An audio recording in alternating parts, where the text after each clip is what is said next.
Ito bahay nila? Meron. Hello po. Magandang araw po.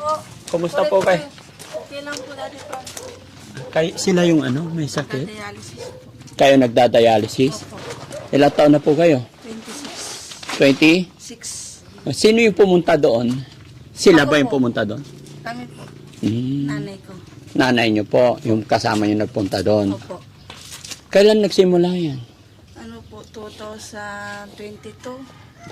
Ano po ba ang sakit niyo, ma'am? Kidney po. Sa kidney. Bakit nagkabukol-bukol yung katawan? Dito po yung tinutusok nila kada Ah. nag-treatment po ng dialysis.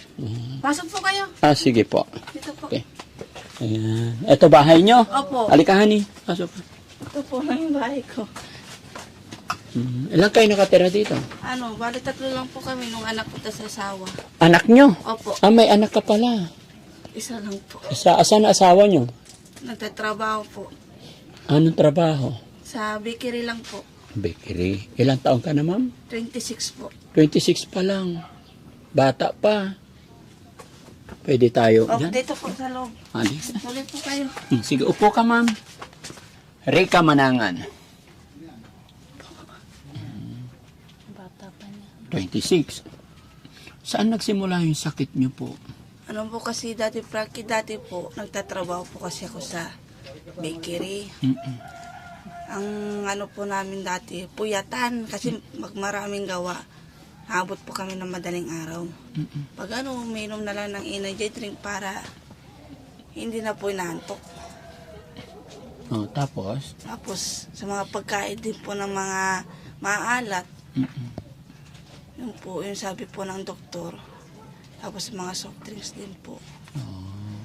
So, tinamaan ng kidney? Kidney po talaga. Okay. So, yung bukol na yan, hindi naman yan. Kumbaga, bumukol lang yan. Ano po, ito yung una ko pong dating access na pinagtutusukan. Inasira, pumutok siya. Ngayon nilipat dito. Ito na po yung bago. Pati ito. Ito po wala na po. Hindi, Sira ito yung na. dati. Ito yung Opo, bukol. Dati. Ganon ba yung dialysis? Opo, Paano ba bukol. proseso ng dialysis, ma'am? Ano po, dati, may picture po ko dito gusto niyo makita po. Okay. So, yun mga kababayan, mga kabarangay. Ganito po siya. Ayan. Sinasalinan ng dugo. Pag bumababa lang po yung dugo. Hmm. Pero sa ngayon, ano naman na po, medyo okay naman po yung pakiramdam ko. Kailan ka huling nasalinan? Mga ilang buwan lang po yung bago hindi na ako nakasalina. Mga 6 months siguro dati, Frankie. Pero hindi ka na nakapagtrabaho. Wala na po. Dito ka lang sa bahay. Opo, kasi pag nagtatrabaho, hinihingal na po ako eh. Opo. Tapos yung oxygen ko po nandyan lang, nakaantabay. Pag hinihingal kasi ako, yan na lang po yung ginagawa. So hindi pwedeng mawalan ng oxygen. Kailangan may oxygen lagi. Lalo na pag mainit. Opo. Pag mainit po, hindi po ako namamalagi dito. Talagang hihingalin po ako. Oo, kailangan magpapahangin sa labas. Lagaya ngayon, okay ka lang. Parang hinihingal ka na. Katatapos ko palang kasi, dialysis. Kakatatapos lang. So, Parang medyo pa yung katawan ko. Parang bukas pa babalik yung talagang normal na ko. pagkakatapos lang mag-dialysis. Parang nangihina yung kasi natanggalan ng... So, pag dinialysis, mga magkano yung gastos? Nung nag-umpisa ako, dati Frankie ng talagang nauubos ko ang 10,000 sa isang linggo lang. Nasa private pa kami, wala pang libreng dialysis noon. Kasi ngayon, habang tumatagal, may libre na. Kaya, wala po kami sa ngayon. Mga gamot ko lang, tas pamasahe, pagkain yung nagkinagastos ko. So, nung nagpa-dialysis kayo, wala naman kayong ginastos? Wala na, nung nalipat na po kami sa sa mga public na hospital. So, ang problema, Gamot, tas pamasahe, pamasahe. tas pagkain na lang May po. pagkain. Po. Ilan taon na ba ng asawa mo? 32. Okay. Ilan kayo magkakapatid? 7 po. 7. So, yun, mga kababayan, mga kabarangay, no? Si Ate Rika, 26 years old. Medyo hindi siya siniswerte sa ngayon Dahil sa kanyang edad, 26 pa lang, pero ito, nagda-dialysis na siya. At kaninang umaga, nagpunta po sila sa bahay at hindi ko sila naharap dahil meron akong importanteng lakad. Kaya ang nakausap niya is ang ating mga ibang kasamahan. Pero kinuha namin ang kanilang location dahil ang sabi ko, pag may time na pupuntahan ko sila. At ito mga kababayan ang nasaksihan natin. Napakaliit ng bahay nila at ayon sa kanya, hindi siya namamalagi sa loob ng bahay pagka talagang mainit. Dahil bukod sa bawal sa kanya yun at ihingalin siya. No? At ito nakita natin mga kababayan, parang ang nagsisilbing buhay niya ay ang oxygen na yan. Dahil pag hiningal ka, Hirap na po akong huminga. paano pag wala ka ng pambiling oxygen? Uutang na lang po. Nauutang. Paano kung halimbawa walang oxygen? Wala na po, baka wala na po ako. Patay na po ako, iano na ako sa ospital. Tatakbo na lang po ako. So maaring Opo. maaring malagutan ka ng hininga pag walang oxygen. Opo. Tapos hindi ka na nakapagtrabaho. Dito na lang po ako. Binabantayan ko lang po yung anak ko. Binabantayan. Gaano kahirap yung sitwasyon ng isang nagdadialysis? Sobra po dati, Frankie, kasi yung dating ginagawa mo, hindi mo na magawa ngayon. Yung mga gusto mong pangarap pa sa buhay mo na wala na. Ano na may anak po ako. Minsan hindi ko na po siya maalagaan sa mga kilos niya. Kasi hihingalin po ako. Pati sa mga pagtakbo niya, hindi ko na po siya mahabol.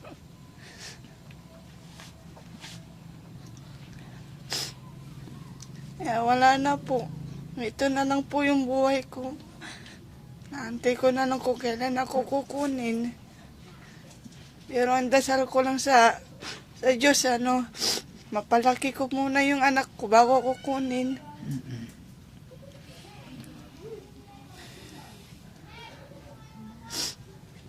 Mawala ng pag-asa. Ilang taon ba yung anak mo? Ang 6 pa lang po. Ay, maliit pa.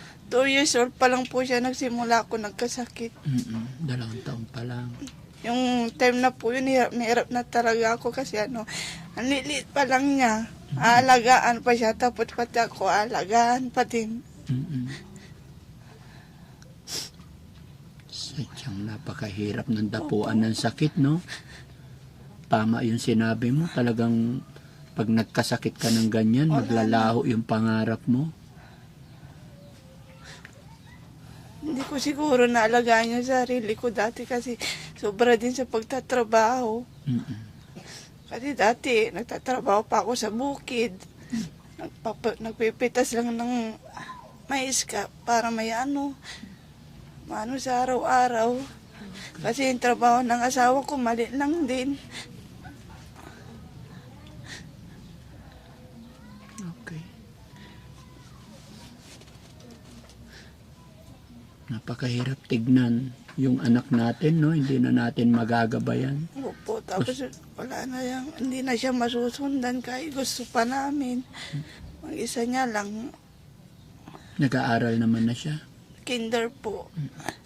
Hindi mo na siya maihahatid sa school. Pag malakas po yung katawan ko, ako pa rin po naghahatid kasi ayaw niya po ng ibang mag-hatid po sa kanya eh.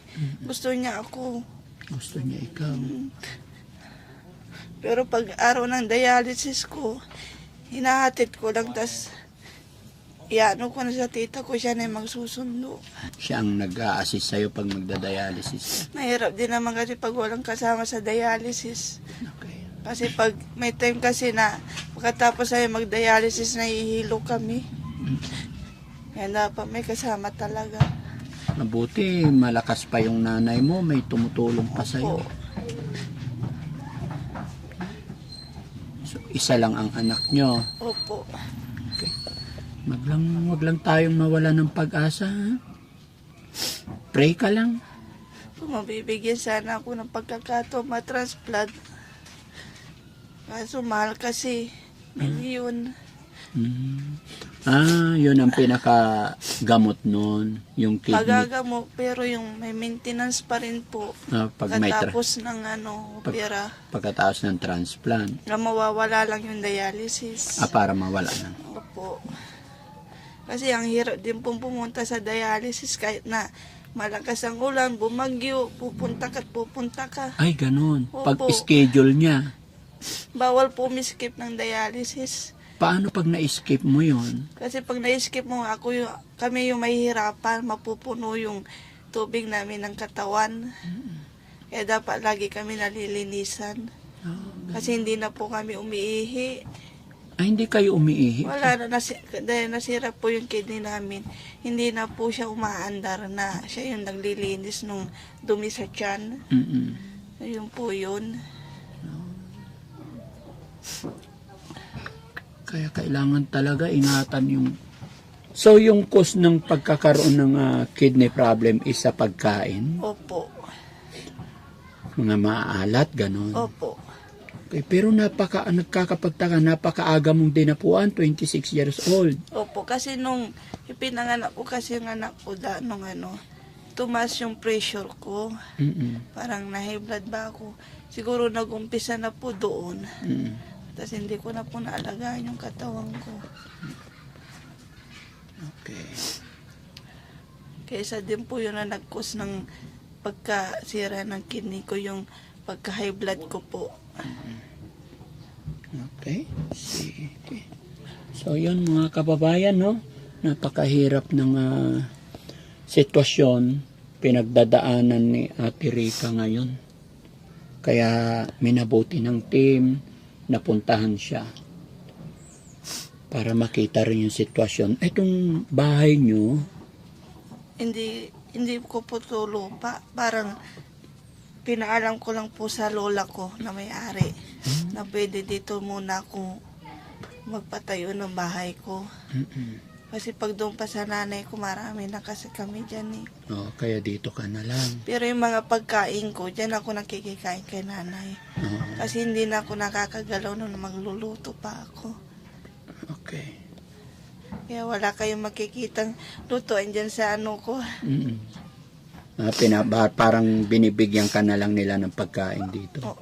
Ako na lang po pumupunta sa Pupunta. kanila. Paano naman yung asawa mo tsaka anak mo pagkain nila? Kami dalawa ng ko po. Anak ko. Kasi yung asawa ko po kasi madalang lang siya umuwi. Kasi pag tumigil siya ng pagtatrabaho, wala siya may papadala sa amin mag-ina. Ay, nasaan ba siya? Sa Kamiling po. Doon siya nagtatrabaho? Opo. Madalang lang po siya umuwi dito. Pag namimiss niya lang kami. Pero at least umuwi regular naman na inaalagaan or sinusuportahan ka Opo. niya. Lahat po ng sinasahod niya, binibigay niya po sa amin. Napakabait niya. Opo. Okay, very good. Basta laban lang tayo, ano? Salamat at napuntahan ko kayo dito. Sana makatulong si Daddy Frankie. Kuya Bandam, Maraming salamat din po, Daddy Frankie. pahingi isang sakong bigas. Yan, magbibigay tayo ng bagamat sabi ni Ate Rica, hindi na sila nagsasaing. Pasok mo, Bandam. Thank you, Kuya Bandam. Maraming salamat po, Daddy Frankie. Bagamat sinabi ni Ate Rica, mga kababayan, na hindi na po siya nagsasaing dito, pero alam ko makakatulong itong bigas. Bigay mo na lang sa nanay mo. Opo. Para si Nana lang ang magluto, ano? Opo. At tawag nito, magbibigay din tayo ng kaunting tulong pinansyal para may pang gastos-gastos sila.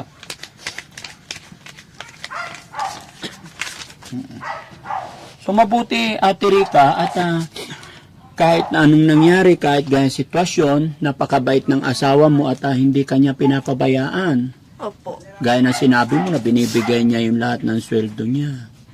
No? Tapos Ate Rica nga pala, gaya na sinabi ko, ako si Daddy Frankie, alam kong kilala nyo naman na ako. Opo. Dahil kabilang barangay lang to mga kababayan, naka-video po tayo, i-upload namin to, no? Mapapanood ng mga kapatid mo. Ilan ba kayo magkakapatid? 7 po. Marami. Natutulungan ka rin ba ng mga kapatid mo? Opo. Minsan po. Very good. Sana pagtiyagaan pa nilang tulungan ka pa nila hanggat makaya nila, ano? Opo. Kasi mali lang din yung mga sinasahod ng mga kapatid ko. Hmm? Mali lang din po yung sinasahod ng mga kapatid. Maliit lang din. Pero kahit papano, at least, kumbaga naabot-abutan ka nila. Opo. Napakabait nila, no? Anong masasabi mo, mapapanood ito ng mga kapatid mo? Anong mensahe mo sa mga kapatid mo?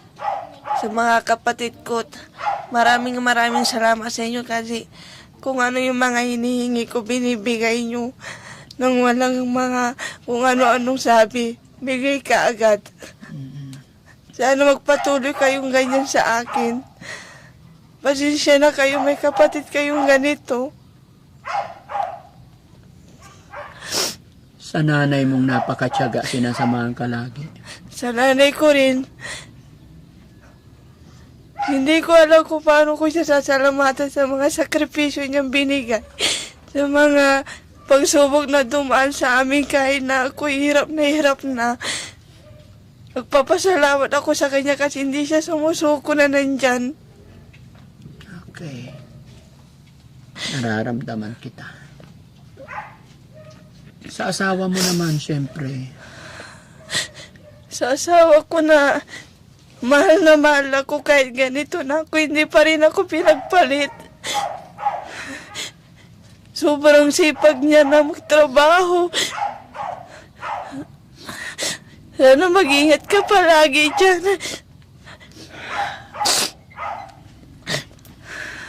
Ate, huwag kang mawala ng pag-asa, ha? Tandaan mo, gaya na sinabi mo, hindi sumuko ang iyong ina. So, ibig sabihin, mahal na mahal ka nila. Maraming nagmamahal sa'yo. Okay? At mag-pray ka lang, laban lang. Huwag mo masyadong intindihin ang problema. Ipag-pray mo lang na sana mapalaki mo pa yung anak mo. Ate, balang araw, di ba? Pag lumaki yung anak mo, alam kong mahal na mahal mo siya, alam kong gagawin mo ang lahat para sa anak mo. Maaring sa panahon na to, hindi pa maiintindihan ng anak mo kahit anong sasabihin mo sa kanya dahil sa kanyang murang edad.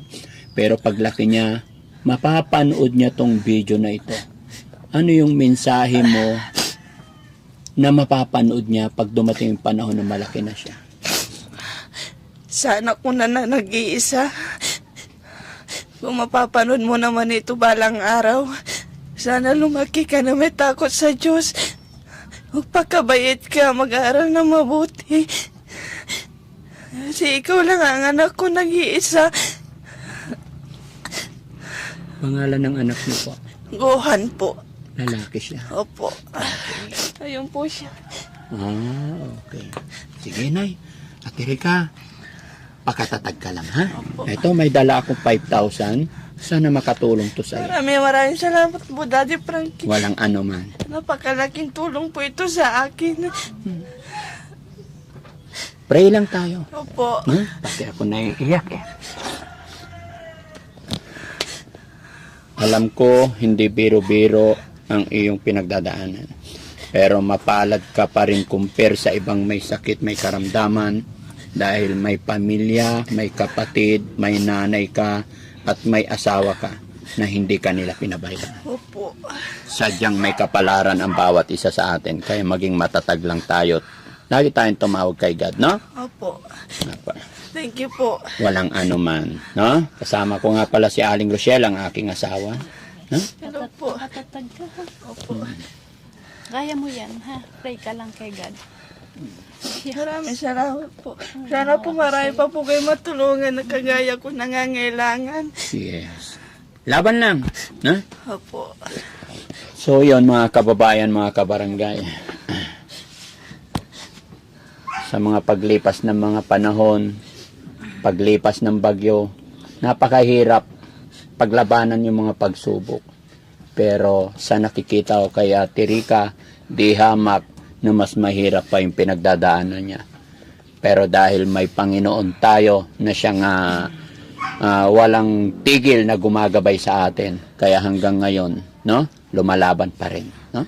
Sa pray lang tayo parate. Okay? Sige na, wag kang, kalma lang ate para hinahabol na niya yung hininga niya, no? So, ayun mga kababayan, mga kabarangay, hindi ko na po masyadong habaan yung ating pakikipag-usap ay ate. Ang mahalaga po ay napaghatid tayo ng kaunting bigas, kaunting cash assistance na makatulong. Sana nakatulong kami sa iyo sa hapon na ito. Opo, napakalaking tulong po ito, Daddy Frankie, sa akin. Praise the Lord. Na? Thank you po. Sige. Maraming salamat po mga kababayan. Kung isa ka man na nanonood ngayon sa video ito mga kababayan, para mas makatulong pa, maglalambing po ang inyong lingkod. Share natin ang video ito. Maraming salamat po and God bless po. That's konti pang words of wisdom. Ganitong mga kababayan natin yung mga karapat dapat nating tulungan. Sige. Ayun. At syempre mga kababayan, muli po, lalong-lalo na, ako'y magpapaalala sa ating mga kababayan na may extra, may sobra. Sana po'y kaisa ko kayo, tulungan nyo rin ako para makatulong pa sa mga kababayan natin na may pinagdadaanan. Sa tingin ko mga kababayan, yung mga kababayan natin may pinagdadaanan, walang kakayaang maghanap buhay, sila po ang karapat dapat nating pagtuunan ng pansin.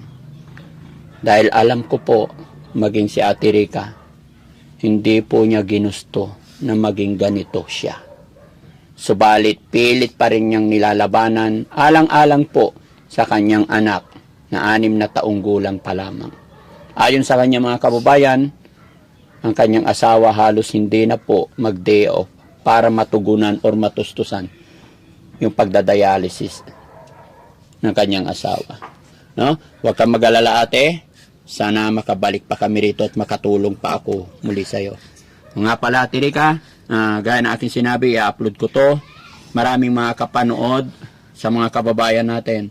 Baka may gusto kang sabihin or may kahilingan ka. Malay mo, may magpaabot sa iyo ng tulong. Kung may gusto po kayong iparating o ibigay na tulong dyan, pwede nyo po akong tulungan kasi napakahirap po ng buhay ko.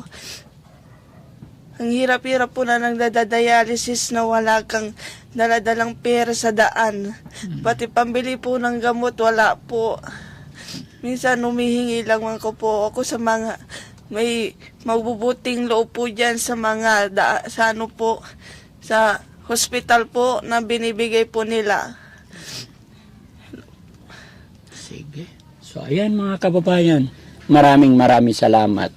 Si Ate Rica at si Daddy Frankie ay kumakatok sa inyong mga puso. Maraming salamat. Magandang gabi, magandang umaga, magandang tanghali, saan man po kayo naroroon, sa lahat po na nanonood. Mabuhay po tayong lahat. Thank you po.